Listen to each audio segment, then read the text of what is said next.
As we move forward from Trump's first 100 days in office, the economic numbers tell a stark story. Americans are deeply disappointed with his handling of the economy, particularly on issues that matter the most to their daily lives. Trump's approval rating on inflation and the cost of living has plummeted to a devastating net negative 29. Think about that for a moment. For every American who approves of Trump's handling of inflation, there are nearly 3 who disapprove. It's taken longer than I expected, but the stats are finally starting to match up with the reality that we've been speaking about for months now. And Trump's overall economic approval rating has hit rock bottom, literally.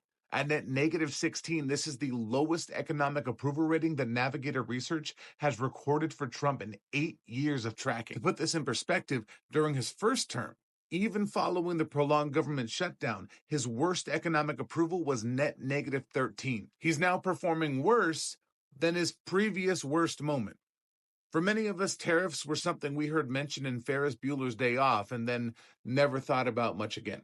But Trump's tariff policies have become one of the dominant negative news stories breaking through to all Americans. His approval on tariffs stands at net negative 26, meaning Americans overwhelmingly disapprove of his approach to trade policy, and for good reason, as he continues to call for tariffs and then go back on that threat and then threaten them again. So nobody has any idea what economic reality tomorrow will bring. What's particularly striking about these numbers is the political isolation they reveal.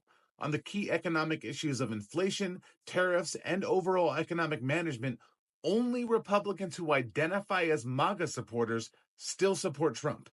Everyone else, Democrats, independents, and even non-MAGA Republicans have turned against his economic policies. Among non-MAGA Republicans, 57% disapprove of Trump's handling of inflation. These aren't Democrats or liberal critics. These are Republicans who voted for Trump but simply don't identify with the MAGA movement. And even they are rejecting Trump's economic approach. These aren't just polling numbers. They represent a fundamental breakdown in trust between the American people and Trump's economic leadership. When 3 out of 5 Americans disapprove of your handling of inflation, when your economic approval hits historic lows, and when even members of your own party are turning away from your policies, it's clear that something has gone fundamentally wrong. The narrative that Trump promised of economic revival and putting America first has finally collided with the reality of struggling families, rising costs, and government dysfunction. And Americans across party lines are making their verdict clear.